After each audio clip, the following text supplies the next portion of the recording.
कि उन्होंने ईवान में आके अपनी बात नहीं की। उन्होंने कोई वावेला नहीं किया कि मेरे साथ क्या हो रहा है। उन्होंने ये नहीं बताया कि केस कितना बोदा है। शाहिद खाकान अब्बासी ने जो मालूमात फराहम की उसके अंदर तो लगता है कि स्पीकर साहब खुद सबसे बड़ी रुकावट हैं उन मेंबरान को हाउस में लाने के लिए जो अजीब व गरीब केसेस के अंदर मुब्तला करने के बाद जेलों के अंदर रखे हुए।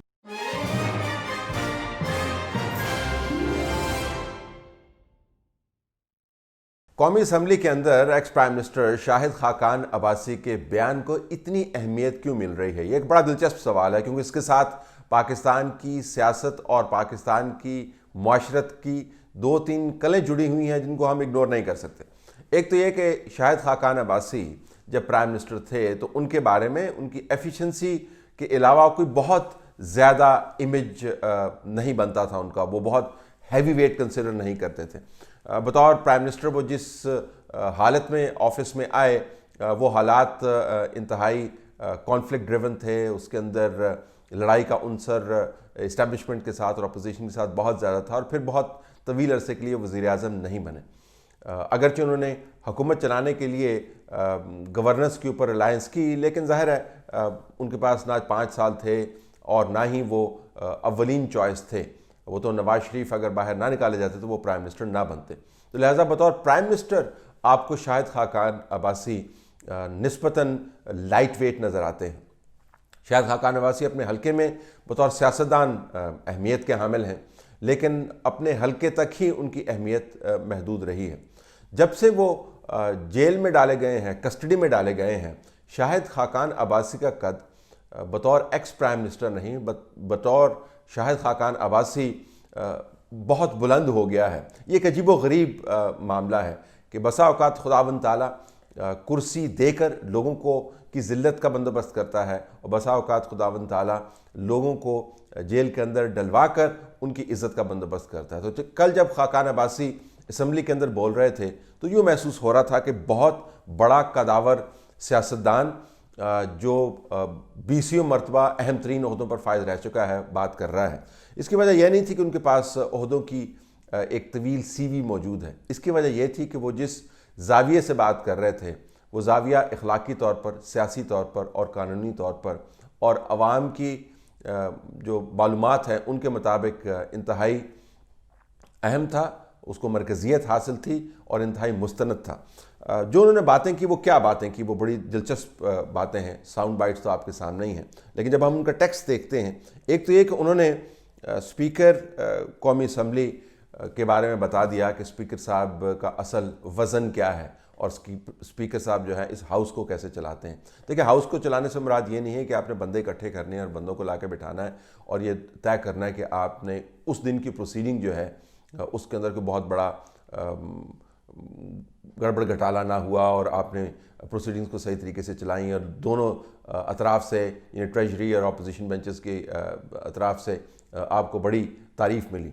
हाउस चलाने का मतलब यह है कि पार्लियामान जिस मकसद के लिए मार्ज़ वजूद में आई है, लोगों के नुमाइंदगान को नुमाइंदगी का हक़ देना, उस असूल के ताबे हाउस को चलाया जाए। तो स्पीकर के बारे में शाहिद खाकान अब्बासी ने जो मालूमात फराहम की उसके अंदर तो लगता है कि स्पीकर साहब खुद सबसे बड़ी रुकावट हैं उन मेंबरान को हाउस में लाने के लिए जो अजीब व गरीब केसेस के अंदर मुब्तला करने के बाद जेलों के अंदर रखे हुए हैं। तो एक तो ये पता चला कि स्पीकर साहब हाउस किस तरीके से चला रहे हैं। दूसरा ये कि स्पीकर साहब जब हाउस में उन लोगों को लाने की बात होती है तो रिस्पॉन्ड किस तरीके से करते हैं। तो शाहिद खाकान अब्बासी कल एक रिकॉर्ड की दुरुस्तगी भी कर रहे थे जो मुस्तकबिल के मौरख के लिए और मौजूदा मौरखीन के लिए जो इस वक्त तारीख़ जो है वो खौफ के तहत तहरीर कर रहे हैं, लेकिन उनकी सिमत दुरुस्त करने के लिए बहुत ज़रूरी है। उन्होंने बताया कि जब उन्होंने ख़त लिखा कि आप इस हाउस की, इस ईवान की तौकीर के लिए आप जो लोग बाहर बैठे हुए इनके प्रोडक्शन ऑर्डर्स आपने जारी कर रहे हैं तो उनके प्रोडक्शन ऑर्डर जारी करें। तो स्पीकर साहब ने फरमाया कि अगर आपने ईवान के अंदर आना है तो अदालतों से रजू करें। ये वो पार्लियामान है जो रोज़ाना की बुनियाद के ऊपर, जिसके नुमाइंदगान ये कहते हैं जी कि हुकूमत के कि आप पार्लियामान के अंदर आके बात करें, पार्लियामान के अंदर हमने लेजिस्लेशन करनी है। चीफ की एक्सटेंशन के मामले के ऊपर मैं देख रहा था, फ़ाज़ चौधरी साहब फरमा रहे थे कि कोर्ट को यह हक हासिल नहीं है कि पार्लियामान को डायरेक्शन दे, पार्लियामान जो है वो सॉवरन है। हम सब भी ये बात करते हैं सॉवरन है, लेकिन सॉवरन हाउस का जो कस्टोडियन है वो अपने एक मेंबर को कह रहा है कि अगर आपने इस सॉवरेन हाउस के अंदर आना है जिसका मैं कस्टोडियन हूँ तो आप अदालतों से रुजू करें। और फिर ये कहते हैं कि अदालतें हमारे काम के अंदर जो है वो रखना डालती हैं। सबसे अहम बात मेरी नज़र में जिसकी वजह से शाहिद खाकान अब्बासी के इस बयान को इतनी अहमियत मिली और इसको तहसीन की निगाह से देखना चाहिए, वो ये कि उन्होंने ईवान में आके अपनी बात नहीं की।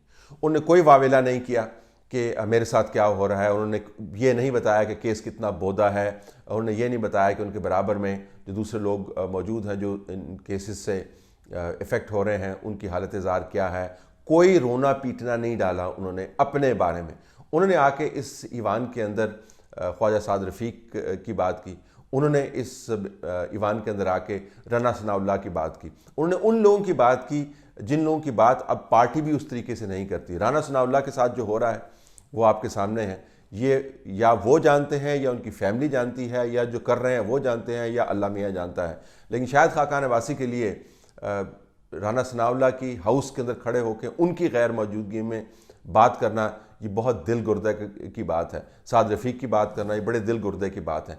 और ये वही बंदे कर सकते हैं जिनका दामन आपको साफ नज़र आता है।